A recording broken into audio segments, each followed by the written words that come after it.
എല്ലാവർക്കും നമസ്കാരം. മീനു ടോക്കീസിൻ്റെ പുതിയൊരു വീഡിയോയിലേക്ക് സ്വാഗതം. റെയിൽവേ റിക്രൂട്ട്മെൻറ്റ് ബോർഡ് RRBയുടെ കീഴിൽ ഇന്ത്യൻ റെയിൽവേയിലേക്ക് ഇപ്പോൾ ജോലി അവസരമുണ്ട്. ടെക്നീഷ്യൻ തസ്തികയിലേക്കാണ് അപേക്ഷകൾ വിളിച്ചിട്ടുള്ളത്. താല്പര്യമുള്ളവർക്ക് ഓൺലൈനായിട്ട് അപ്ലൈ ചെയ്യാവുന്നതാണ്. നല്ല ശമ്പളത്തിലാണ് ജോലി അവസരം, സ്ഥിരജോലിയാണ്. കേരളത്തിലും ഒഴിവുണ്ട്.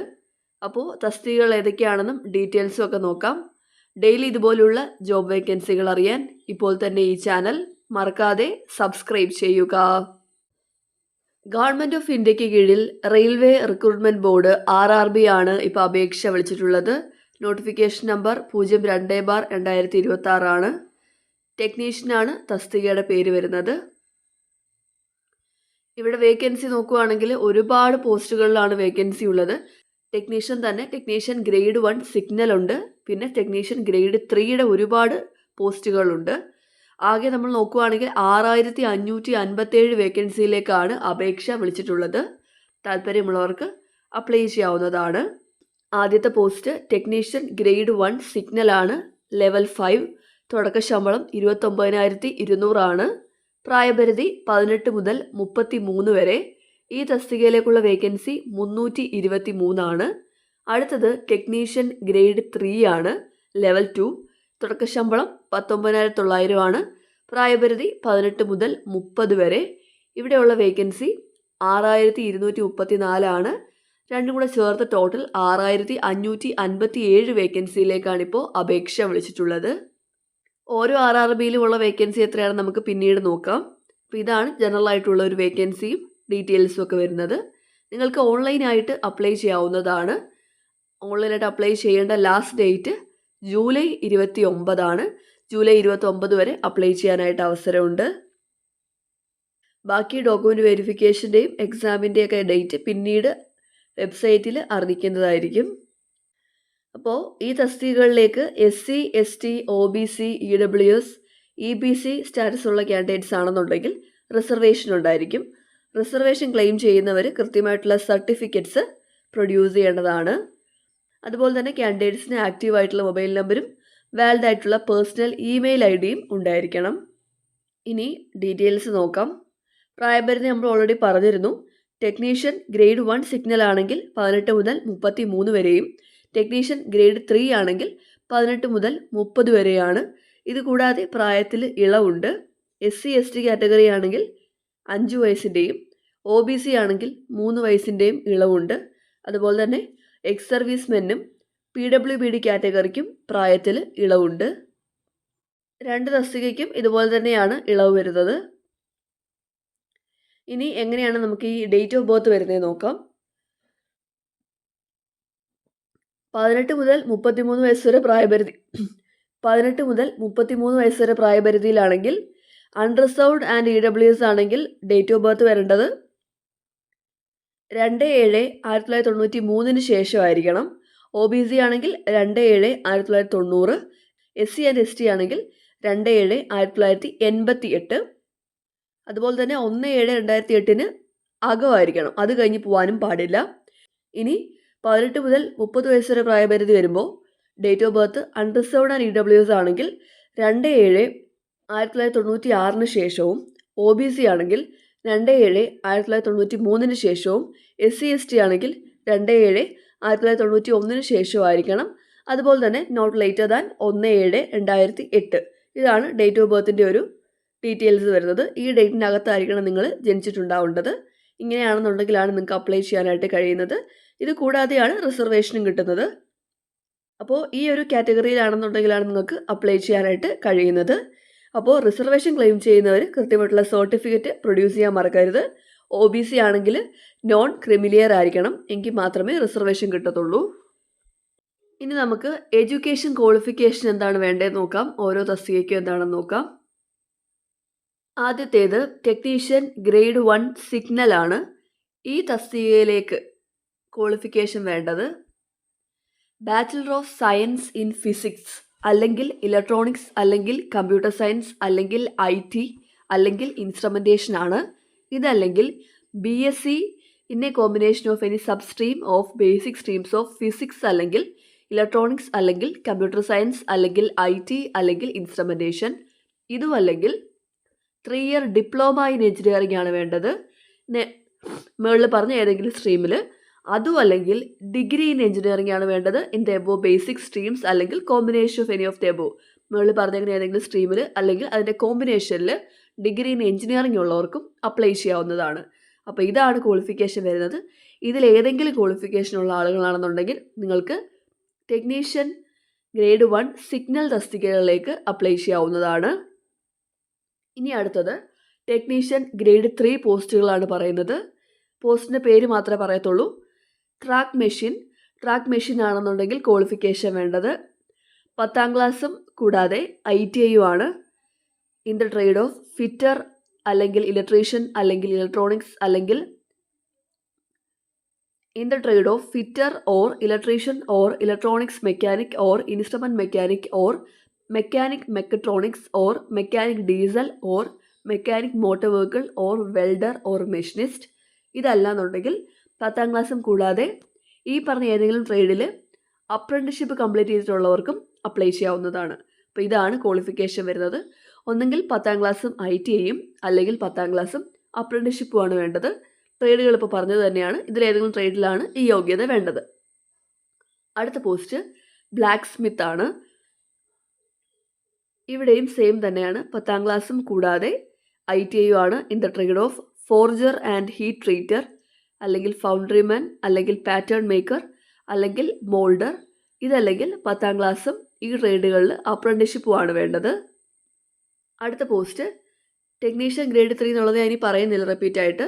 ബ്രിഡ്ജ് ആണ്. ഇവിടെ വേക്കൻസി ക്വാളിഫിക്കേഷൻ വേണ്ടത് 10ാം ക്ലാസ്സും കൂടാതെ ITIയും ആണ്. In the trade of fitter അല്ലെങ്കിൽ ഫിറ്റർ സ്ട്രക്ചറൽ അല്ലെങ്കിൽ വെൽഡർ അല്ലെങ്കിൽ 10ാം ക്ലാസ്സും അപ്രന്റീസ്ഷിപ്പുമാണ് വേണ്ടത് ഇൻ ദ എബോ ട്രേഡ്. അടുത്തത് ക്യാരിയേജ് ആൻഡ് വാഗൺ ആണ്. ക്വാളിഫിക്കേഷൻ വേണ്ടത് 10ാം ക്ലാസ്സും അല്ലെങ്കിൽ ITI. ക്വാളിഫിക്കേഷൻ വേണ്ടത് 10ാം ക്ലാസ് കൂടാതെ ITI in the trade of fitter or carpenter or welder or plumber or pipe fitter ആണ്. അല്ലെങ്കിൽ 10ാം ക്ലാസ്സും അപ്രന്റീസ്ഷിപ്പും.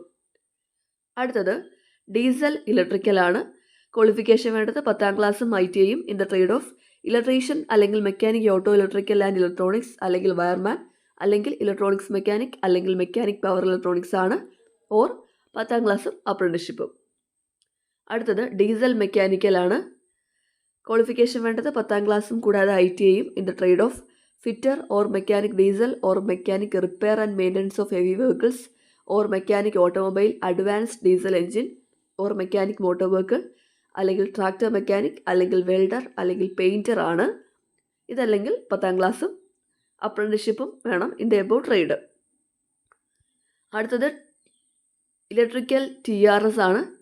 ക്വാളിഫിക്കേഷൻ വേണ്ടത് 10ാം ക്ലാസ്സും കൂടാതെ ITIയും ആണ്. In the trade of electrician അല്ലെങ്കിൽ വയർമാൻ അല്ലെങ്കിൽ ഇലക്ട്രോണിക്സ് മെക്കാനിക് അല്ലെങ്കിൽ മെക്കാനിക് പവർ ഇലക്ട്രോണിക്സ് അല്ലെങ്കിൽ mechanic equipments and cable jointing. ഇതൊക്കെയാണ് വരുന്നത്. അല്ലെങ്കിൽ 10ാം ക്ലാസ്സും അപ്രന്റീസ്ഷിപ്പും. അടുത്തത് ഇലക്ട്രീഷ്യൻ GS ആണ്. ഇവിടെയും ഇത് തന്നെയാണ് ക്വാളിഫിക്കേഷൻ വരുന്നത്. 10ാം ക്ലാസ്സും അതുപോലെ തന്നെ ITI ഉണ്ടായിരിക്കണം. ഇൻ ദ ട്രേഡ് ഓഫ് ഈ പറഞ്ഞ ഡിപ്പാർട്ട്മെൻറ്റുമായിട്ട് ബന്ധപ്പെട്ടുള്ള ട്രേഡുകളിലാണ് നിങ്ങൾക്ക് യോഗ്യത വേണ്ടത്. അല്ലെങ്കിൽ അപ്രന്റീസ്ഷിപ്പ് ഉണ്ടായിരിക്കണം. അപ്പോൾ നമുക്ക് ടോട്ടൽ ഒരു 25 തസ്തികയാണ് വരുന്നത്. അപ്പോൾ ഈ തസ്തികകളിലൊക്കെ ഞാൻ ഇതിൻ്റെ പേര് പറയാം. അപ്പോൾ നിങ്ങൾ ഈ തസ്തികകൾ ഏതാണെന്നുണ്ടെങ്കിലും ആ തസ്തികകളിലേക്ക് വേണ്ടത് അതാത് ട്രേഡുകളിലുള്ള ITIയും അല്ലെങ്കിൽ അപ്രന്റീസ്ഷിപ്പുമാണ് വേണ്ടത് 10ാം ക്ലാസ് കൂടാതെ. ഇതാണ് യോഗ്യത വരുന്നത്. ഡീറ്റെയിൽഡ് നോട്ടിഫിക്കേഷൻ വേണമെന്നുണ്ടെങ്കിൽ കമൻറ്റ് ബോക്സിൽ പറഞ്ഞാൽ മതി. തസ്തിക ഏതൊക്കെയാണെന്ന് നോക്കാം. EMU, fitter, refrigeration air conditioning, S&T, welder oil, crane driver, carpenter workshop, electrical PU&WS, fitter PU&WS, machinist workshop, mechanical workshop, millwright, painter workshop, trimmer workshop, welder PU&WS.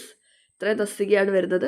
ഇവിടെയെല്ലാം നമ്മൾ നേരത്തെ പറഞ്ഞ പോലെ തന്നെ 10ാം ക്ലാസ്സും ITIയും അല്ലെങ്കിൽ 10ാം ക്ലാസ്സും അപ്രന്റീസ്ഷിപ്പുമാണ് യോഗ്യത വരുന്നത്. അപ്പോൾ ഇതാണ് ഓരോ തസ്തികയിലേക്കുമുള്ള ക്വാളിഫിക്കേഷൻ. ഇനി നമുക്ക് എക്സാം ഫീസ് എത്രയാണെന്ന് നോക്കാം. SC ST ex servicemen PWBD female transgender EBC കാൻഡിഡേറ്റ്സിന് 250 രൂപയാണ് എക്സാം ഫീസ് വരുന്നത്. നിങ്ങൾ എക്സാം അറ്റൻഡ് ചെയ്യാന്നുണ്ടെങ്കിൽ ഈ 250 രൂപയും റീഫണ്ട് കിട്ടുന്നതായിരിക്കും. ഇനി ബാക്കിയുള്ള എല്ലാ കാൻഡിഡേറ്റ്സിനും 500 രൂപയാണ് എക്സാം ഫീസ് വരുന്നത്. എക്സാം അറ്റൻഡ് ചെയ്യാന്നുണ്ടെങ്കിൽ 400 രൂപയും റീഫണ്ട് കിട്ടുന്നതായിരിക്കും. ഇതാണ് ഫീസിൻ്റെ ഡീറ്റെയിൽസ് വരുന്നത്. എക്സാം ഫീസ് റീഫണ്ട് കിട്ടാനായിട്ട് നിങ്ങൾ ചെയ്യേണ്ടത് ആധാർ നമ്പറുമായിട്ട് സീഡഡ് ആയിട്ടുള്ള ബാങ്ക് അക്കൗണ്ടിലേക്കായിരിക്കും നിങ്ങളുടെ റീഫണ്ട് വരുന്നത് എക്സാമിൻ്റെ. അതുകൊണ്ട് നിങ്ങളുടെ ആധാർ നമ്പറൊക്കെ വെരിഫൈ ചെയ്യേണ്ടതാണ്. ആപ്ലിക്കേഷൻ പ്രോസസ്സിൻ്റെ സമയത്ത് ആധാർ നമ്പറൊക്കെ വെരിഫൈ ചെയ്യണം. അപ്പോൾ ആധാറുമായിട്ട് ലിങ്ക് ചെയ്തേക്കുന്ന ബാങ്ക് അക്കൗണ്ടിലേക്കായിരിക്കും നിങ്ങളുടെ ഈ റീഫണ്ട് വരുന്നത്. അത് നിങ്ങളൊന്ന് ശ്രദ്ധിക്കേണ്ടതാണ്. ഇനി സെലക്ട് ചെയ്യുന്നത് എങ്ങനെയാണെന്ന് നോക്കാം. സെലക്ഷൻ്റെ ഭാഗമായിട്ട് 3 സ്റ്റേജ് ഉണ്ട്. Computer based test, document verification and medical examination. 3 സ്റ്റേജായിട്ടാണ് സെലക്ഷൻ പ്രോസസ്സ് വരുന്നത്. കമ്പ്യൂട്ടർ ബേസ്ഡ് ടെസ്റ്റിൽ വരുന്നത് എന്തൊക്കെയാണെന്ന് നോക്കാം. ടെക്നീഷ്യൻ ഗ്രേഡ് 1 സിഗ്നൽ ആണെന്നുണ്ടെങ്കിൽ 100 മാർക്കിനാണ് ക്വസ്റ്റ്യൻസ് വരുന്നത്. നെഗറ്റീവ് മാർക്കുണ്ട്. സിലബസ് കൊടുത്തിട്ടുണ്ട്, എന്തൊക്കെയാണെന്ന് നോക്കാം. General awareness, general intelligence and reasoning, basics of computer and application, mathematics, basic science and engineering. ഇത്രയാണ് വരുന്നത്. ഡീറ്റെയിൽ ആയിട്ട് സിലബസ് കൊടുത്തിട്ടുണ്ട്. ഇതനുസരിച്ച് നിങ്ങൾക്ക് പ്രിപ്പയർ ചെയ്യാവുന്നതാണ്. മാർക്ക് ഡിസ്ട്രിബ്യൂഷൻ എങ്ങനെയാണെന്ന് കൊടുത്തിട്ടുണ്ട്. ഇനി ടെക്നീഷ്യൻ ഗ്രേഡ് 3 ആണെന്നുണ്ടെങ്കിൽ ഇവിടെയും സബ്ജക്ട്സ് കൊടുത്തിട്ടുണ്ട്. Mathematics, general intelligence and reasoning, general science, general awareness ആണ് വരുന്നത്. എക്സാം കഴിഞ്ഞ് ഡോക്യുമെൻറ്റ് വെരിഫിക്കേഷനുണ്ട്. അപ്പോൾ നിങ്ങളുടെ എല്ലാ ഒറിജിനൽ ഡോക്യുമെൻറ്റ്സും പ്രൊഡ്യൂസ് ചെയ്യേണ്ടതാണ്. ഇനി നമുക്ക് എങ്ങനെയാണ് അപ്ലൈ ചെയ്യേണ്ടതെന്ന് നോക്കാം. അപ്ലൈ ചെയ്യേണ്ടത് RRBയുടെ വെബ്സൈറ്റ് വഴിയാണ്. സൈറ്റ് ഏതാണെന്ന് നോക്കാം. ഇതാണ് വെബ്സൈറ്റ്. നിങ്ങൾ തിരുവനന്തപുരം ഡിവിഷനിലേക്കാണ് അപ്ലൈ ചെയ്യാനായിട്ട് ഉദ്ദേശിക്കുന്നതെങ്കിൽ ഇതാണ് അപ്ലൈ ചെയ്യേണ്ട സൈറ്റ്. www.rrbtiruvananthapuram.gov.in ഈ സൈറ്റ് വഴി അപ്ലൈ ചെയ്യാവുന്നതാണ്.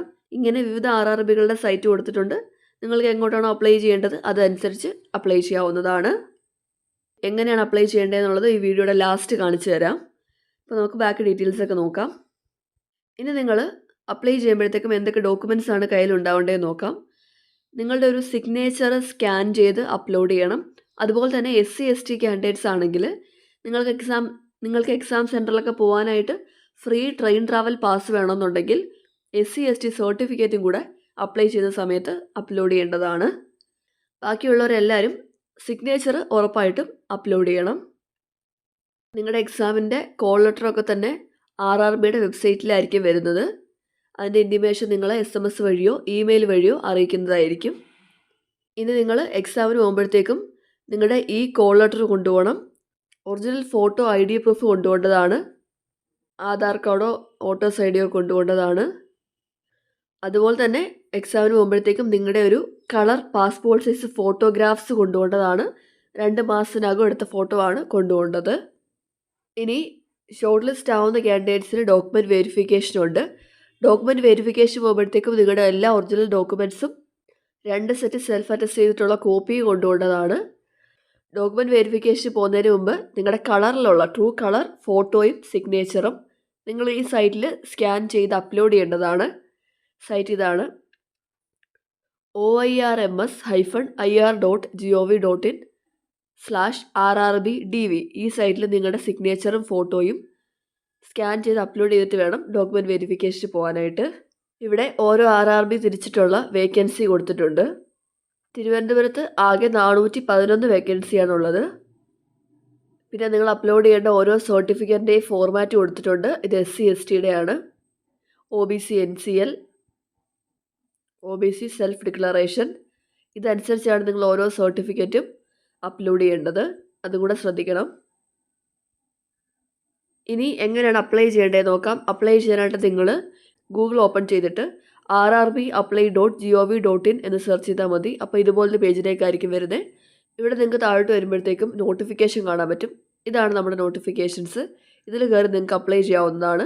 ഇപ്പോൾ ടെക്നീഷ്യൻ ഗ്രേഡ് 3 പോസ്റ്റ് ആണെന്നുണ്ടെങ്കിൽ ഈ അപ്ലൈ എന്നുള്ള ഓപ്ഷൻ കൊടുത്താൽ മതി. ആദ്യം നിങ്ങളിവിടെ അക്കൗണ്ട് ക്രിയേറ്റ് ചെയ്തിട്ട് ലോഗിൻ ചെയ്യാവുന്നതാണ്. ഒന്നുകിൽ ആധാർ വെച്ച് ലോഗിൻ ചെയ്യാം, അല്ലെങ്കിൽ നിങ്ങൾ RRBയിൽ ക്രിയേറ്റ് ചെയ്ത അക്കൗണ്ടിൻ്റെ ക്രെഡൻഷ്യൽസ് വെച്ചും ലോഗിൻ ചെയ്യാവുന്നതാണ്. ലോഗിൻ ചെയ്ത് നിങ്ങൾക്ക് അപ്ലൈ ചെയ്യാവുന്നതാണ്. അപ്പോൾ ഇത്രയും കാര്യങ്ങളേ ഉള്ളൂ. റെയിൽവേയിൽ ടെക്നീഷ്യൻ തസ്തികയിൽ ജോലി ആഗ്രഹിക്കുന്നവർക്ക് ഇപ്പോൾ ഓൺലൈനായിട്ട് അപ്ലൈ ചെയ്യാവുന്നതാണ്. താല്പര്യമുള്ളവർ അപേക്ഷിക്കുക. ഡെയിലി ഇതുപോലുള്ള ജോബ് വേക്കൻസികൾ അറിയാൻ ഇപ്പോൾ തന്നെ ഈ ചാനൽ മറക്കാതെ സബ്സ്ക്രൈബ് ചെയ്യുക. മറ്റൊരു വീഡിയോയുമായി കാണുന്നവരെ നന്ദി.